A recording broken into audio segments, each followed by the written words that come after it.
Hey everybody, Shoebox Legends here. Thanks for joining me for a COMC Rummage episode.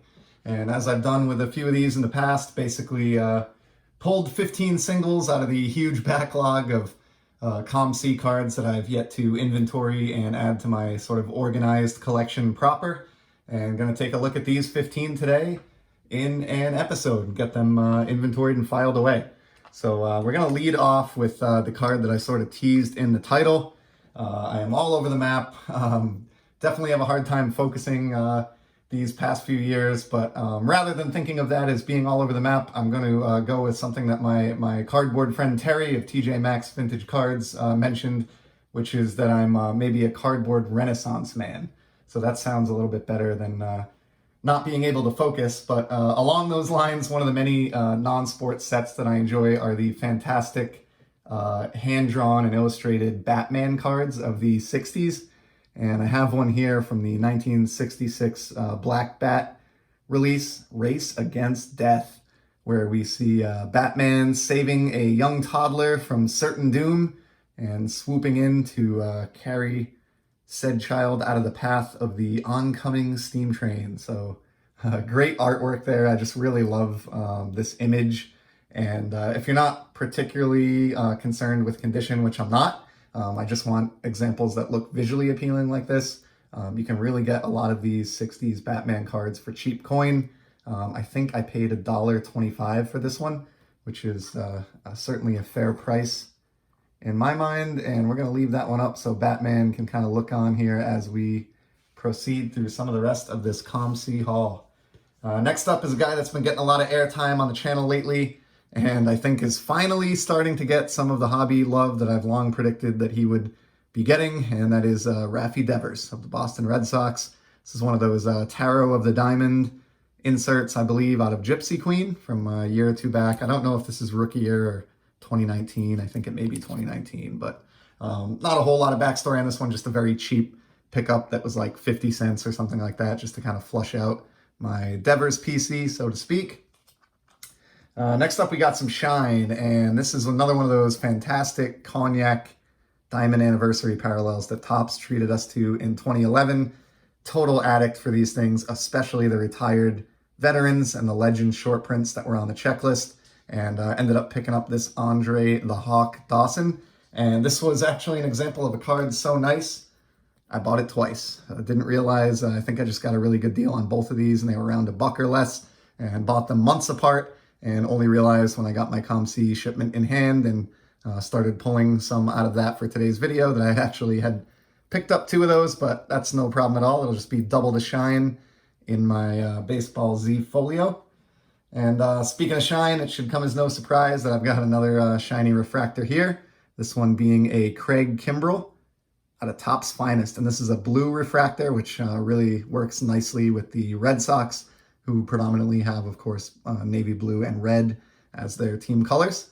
So pretty cool refractor card there, limited, of a guy who is one of the better closers when he was on his game, in sort of almost in history, I would say. It really just lights out when he was doing his thing. Just to keep up with the randomness here, so we had Batman, and now we've got Yoda. I don't really know what to say. This is like a sticker from a modern Star Wars set, but it's like a throwback to the older looking stickers of like the 70s. One of my favorite characters from the original Star Wars trilogy, and of course beloved by Star Wars fans everywhere. And this is a sticker insert, which I just think is awesome. I think I picked this up for like 50 cents.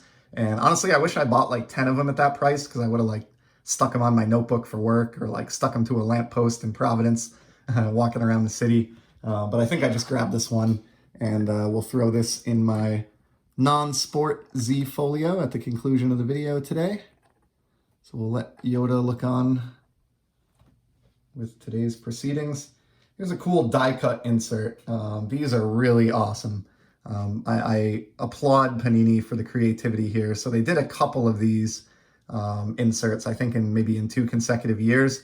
But these were from their Golden Age release, you can see here, which was a kind of a cool baseball set. Unfortunately, they didn't have a license at the time that they produced these, but I think it's pretty easy to look past that with these inserts because of the creative factor. So these are called, as you can see along the bottom, Bread for Energy. and they're meant to sort of like emulate like a bread tag, the way the corners are cut, that you'd use like to keep your bag of bread sealed airtight. So I just think that's a really unique concept. In typical Panini fashion, they kind of really botched the back here with just the card number and a gigantic oversized city name. But if you can get past that, I think they're tremendously creative card fronts and one of my favorite insert sets. They did this in another year, as I mentioned, and the color scheme was predominantly red, whereas here it's sort of red and blue. But job well done by Panini, and certainly a very interesting insert that I'm drawn to, even despite the lack of a license. And while I'm commending Panini, here's one from their Diamond Kings release over the past few years. This is a Tom Yawkey, of course, is an executive in the Red Sox history, one of the better known executives for better or worse. And of course, you know, Yawkey Way is the street that you walk down there before you enter the stadium. And this is an artist proof parallel, which is why I picked it up. In addition to kind of the neat painting there, I thought this was a unique addition to my Red Sox collection because it is numbered out of just 99 copies. And it's not every day that you see a card of like an executive like this in an old time suit in a modern baseball set. So I just I thought that was a unique and sort of something a little bit different card for my ever expanding Boston Red Sox collection. Let's make a little more room here in case we want to show one more card in the background.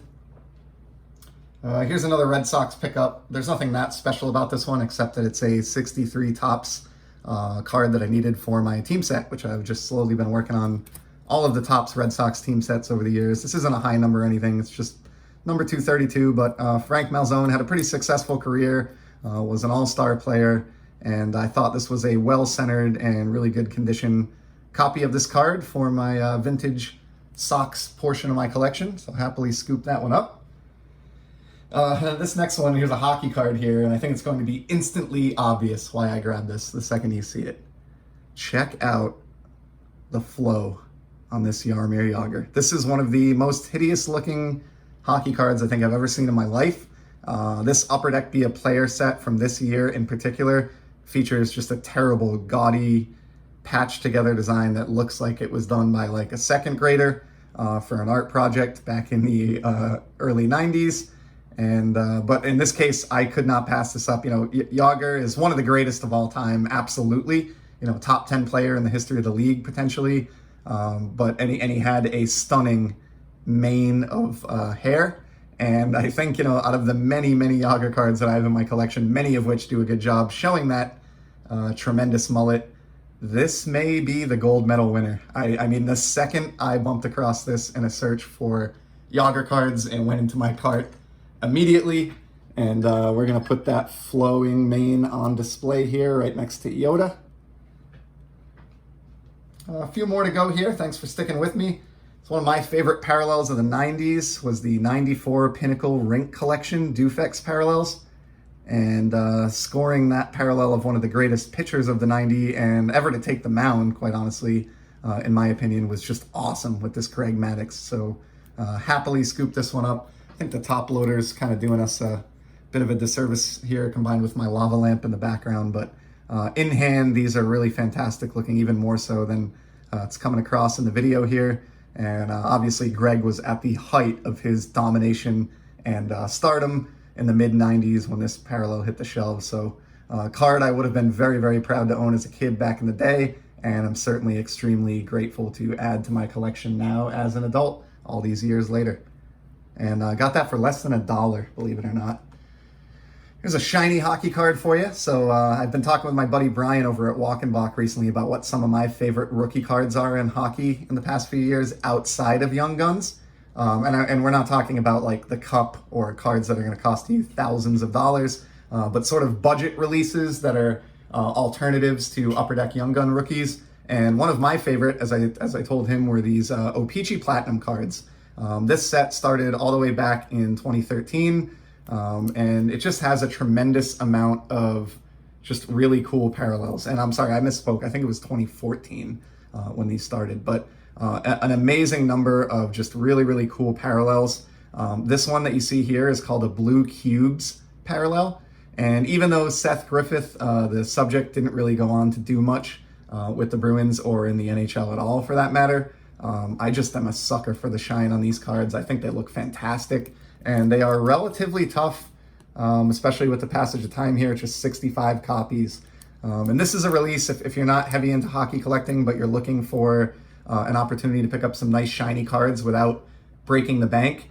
Highly recommend checking out, on COMC, eBay, or Sport Lots even, O-Pee-Chee Platinum, I think, and all the many parallels that are a part of that set year in and year out. So nice job by Upper Deck with this release, and happy to have that one, even if it's kind of an obscure player. Here's one that came out a couple years back and is an obvious throwback tribute card to the first ever Topps baseball set, the 1951 Topps game release. Everybody, rightfully so, praises 52 Topps, and I often hear it referred to as the first ever Topps baseball set, but there was the 51 Topps set that came out a year before, and this is a modern representation of that with Bobby Doerr.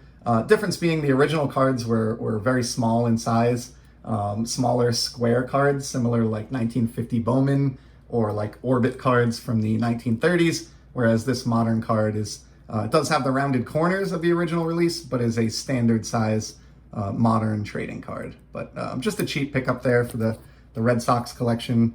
And this was issued at the National Sports Collectors Convention. So this is a national exclusive. Came out, looks like, back in 2016. So kind of a neat oddball card there for the Sox PC. Two more to go here, both baseball cards. First one I just bought because of this classy image of one of the greatest athletes in baseball history and sports history, period, and just a very admirable all-around human being, Hammer and Hank Aaron. This is an absolutely gorgeous portrait shot that we're treated to here out of Topps Stadium Club. And this is just a base card. There's nothing special about this except that it just plain looks tremendous. And very, very happy to scoop this one up. I may have even had one of these in my set build from this year. I'm not entirely sure, but for like 50 cents, I will buy this smile for 2 quarters all day long. So just an awesome Hank card. And then the very last card for today is this 71 Jarvis Tatum. And I was actually excited to find this one in the box, despite the horribly airbrushed cap and generally unappealing look of the card front here. This is not a 71 Topps card. This is a 71 O-Pee-Chee card.